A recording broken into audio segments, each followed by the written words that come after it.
जी mummy जी, जा रही हूँ।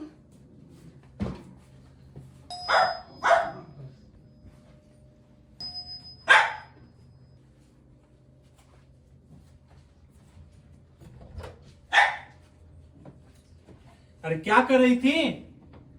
पैरों में मेहंदी लगी है क्या? चल पानी लेके आ।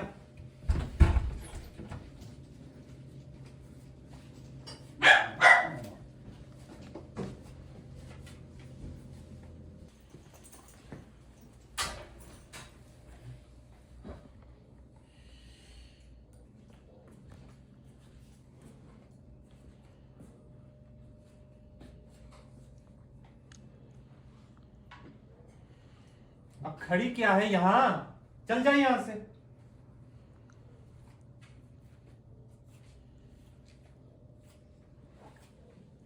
आपकी बहू की रिपोर्ट आ गई है। इस बार एक नहीं, दो झंझट है। दो झंझट? हाँ, ट्विंस है। इस बार दो बच्चे हैं।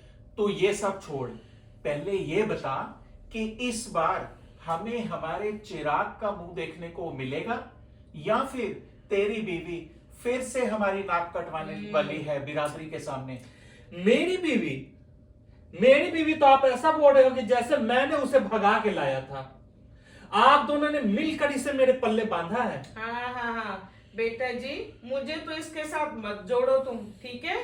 तुम्हारी प्यारी बुआ ना तुम्हारे लिए रिश्ता लेके आई थी, अपने घर तो ले गई बेटे जनने वाले, हाँ? और इधर मनहूस को, इस मनहूस को हमारे यहाँ छोड़ गई।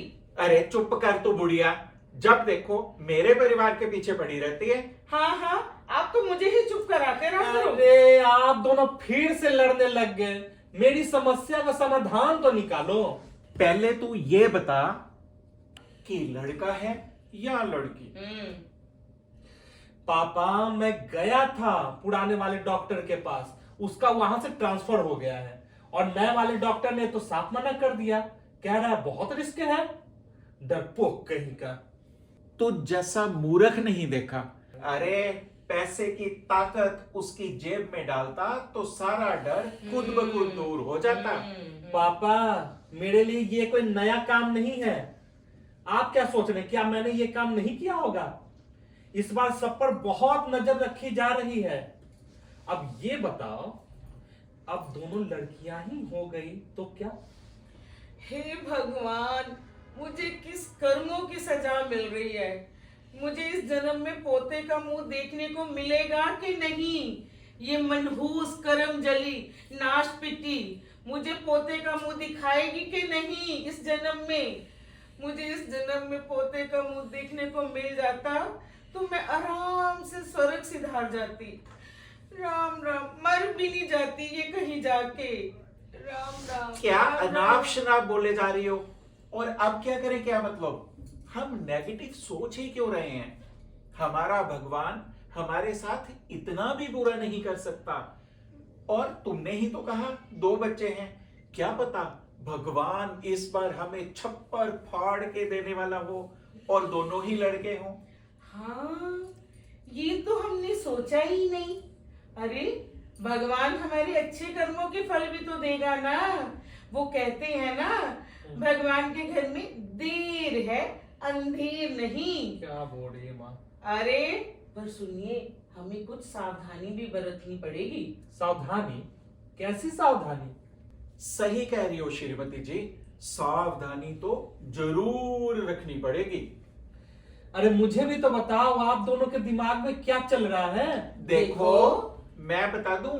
हाँ हाँ, आप ही बता दीजिए। देखो, सावधानी ये है कि बाय चांस अगर दोनों में से दोनों ही लड़की हुई या एक लड़की हुई तो हमें उसे सावधानी पूर्वक ठिकाने लगाना होगा।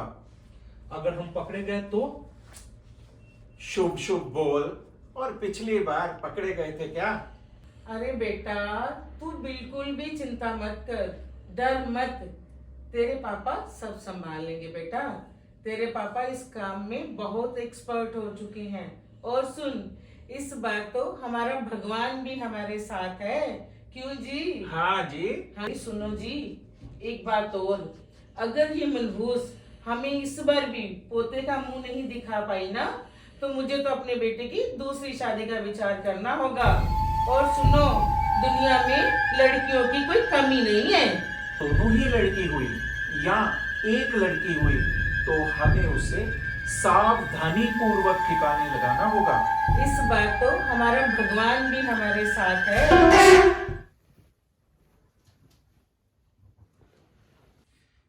अरे क्या हुआ, सोई क्यों नहीं अब तक?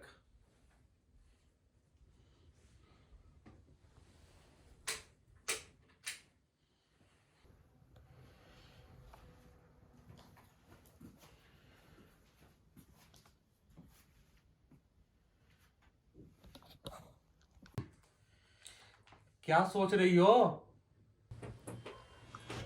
खुद में पलते हुए इस नए जीवन को महसूस कर रही हूँ। और मैं तो न जाने कब से सोई ही नहीं हूँ। मेरे जैसी न जाने कितनी माएँ अपने जीवन में सोई तो हुई है। मतलब मैं अपने आप को कभी माफ नहीं कर पाऊंगी। तुम्हारे परिवार, तुम्हारे जैसे न जाने कितने ही लोग बेटे पाने की चाहत, न जाने कितनी ही बेटियों से उनका जीवन जीने का हक छीन लेते हैं। अपनी नाजायज ख्वाहिशों को पूरा करने के लिए उनके जीवन की बलि चढ़ा देते हैं।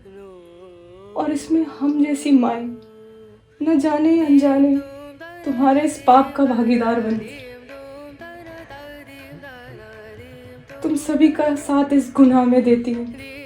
मैं हर उस माँ के लिए भगवान से दुआ करूंगी कि वे भगवान उन सभी माँओं को इतनी शक्ति दे कि हर माँ ऐसे श्रापित जीवन का हिस्सा बनने से ना बने।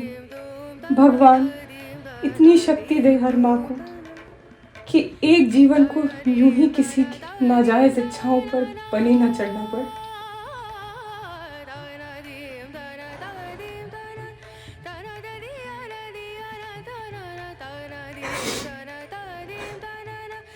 वो कहते हैं ना, माँ से बड़ा कोई वॉरियर नहीं होता। और जिस पल से वो ठान ले, फिर तो वो इस युग के महाभारत की अर्जुन बन जाती है। माँ ने हमें वो सब बताया कि कैसे उन खोखले रिश्तों ने मेरी सांस को तोड़ने की हर मुमकिन कोशिश की। और वही एक वो था जिसने मेरी सांस को जोड़ने के लिए उसे खुद की ही सांस से जोड़ लिया। एक तरफ वो सब कहने को अपने थे और दूसरी तरफ था वो जिसने मेरी ज़िंदगी को रोशन करने की हर मुमकिन कोशिश की। मेरी पहली सांस से मेरा भाई। हम दोनों एक महीना उस नफ्स से जुड़े रहे जो एक मजबूत वजह बनी मुझे जीवन देने में। अगर ऐसा ना हुआ होता तो शायद मुझे पैदा होते ही मार दिया जाता। पर मेरी पहली सांस से ही मेरे भाई ने मेरी रक्षा करने का अपना फर्ज निभाया। इतना वक्त गुजर गया है पर मैंने खुद को कभी अकेला नहीं पाया। मेरा भाई मेरे हर कदम पर मेरे साथ खड़ा रहा है। हम दोनों आज भी जुड़े हुए हैं इस अटूट रिश्ते से और हमेशा जुड़े रहेंगे। हम ये क्यों नहीं समझ पाए आज तक? अगर ये ना हो तो हमारा अस्तित्व भी ना हो। मैं उन खुशनसीब भाइयों में से हूँ जिसे इस रस्म को निभाने का सही मायनों में मौका मिला। जितना निस्वार्थ प्यार, अपनापन ये हमें देती हैं, ये उससे कहीं ज़्यादा की हकदार हैं। भगवान ने खुद जिन्हें जीवन देने का सौभाग्य दिया हो, हमें उन्हीं के जीवन को लेने का कोई हक नहीं। सच तो यही है कि हमारा जीवन इनके बिना अधूरा है और इनका साथ तो हमें बेहतर बनने में मदद करता है। अब हमें ये समझने में देर नहीं करनी चाहिए कि इनका होना हमारे लिए किसी तरह की समस्या नहीं, बल्कि ये तो खुद में सभी समस्याओं का हल हैं। मुझे लगता है कि एक दिन बदलाव आएगा, ज़रूर आएगा।